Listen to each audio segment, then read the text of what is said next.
ఇప్పుడే అదిరిపోయే మేనిఫెస్టో అయితే విడుదల చేయడం జరిగింది. దేశవ్యాప్తంగా ఒక కీలక మేనిఫెస్టో పేదల కోసం ప్రత్యేకంగా మేనిఫెస్టో అయితే విడుదలైతే చేశారన్నమాట. మావి విప్లవాత్మక పథకాలు, పేద మహిళకు ఏటా ₹1,00,000 ఆర్థిక సాయం.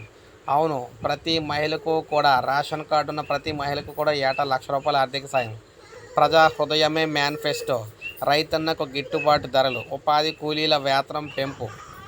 సో మీరు చూసుకున్నట్లయితే మొత్తంగా చూసుకుంటే అనేక పథకాలు, అత్యధిక విద్యాధిక యువత అప్రెంటిస్కి అయితే ఏకంగా ₹1,00,000 అంటే చదువుకున్న తర్వాత అప్రెంటిస్ చేసుకునే వారికి ₹1,00,000 అయితే ఇవ్వబోతున్నారు. సో మొత్తంగా అందరినీ కవర్ చేస్తూ కీలక మేనిఫెస్టో అయితే విడుదల చేయడం జరిగిందనమాట. ఈ మేనిఫెస్టో ప్రకారం ముఖ్యంగా మహిళలు చూసుకుంటే ₹1,00,000 అయితే ఇస్తున్నారు కదా. రైతులకేమో రుణమాఫీ అనమాట. ఎంత రుణం ఉన్నా సరే, ఎంత రుణం తీసుకున్నా సరే రైతు రుణమాఫీ చేస్తామని చెప్తున్నారు. అదేవిధంగా కార్మికులకు ఉపాధి హామీ కూలీలకు సంబంధించి రోజుకు 400 వచ్చే విధంగా రోజుకు 400 అయితే ఇస్తామని చెప్తున్నారు అన్నమాట. సో ఇది మనకి లేటెస్ట్ అప్డేట్ అనమాట. లైక్ చేయండి, సబ్స్క్రైబ్ చేసుకోవాలి, మన ఛానల్ సబ్స్క్రైబ్ చేసుకోండి.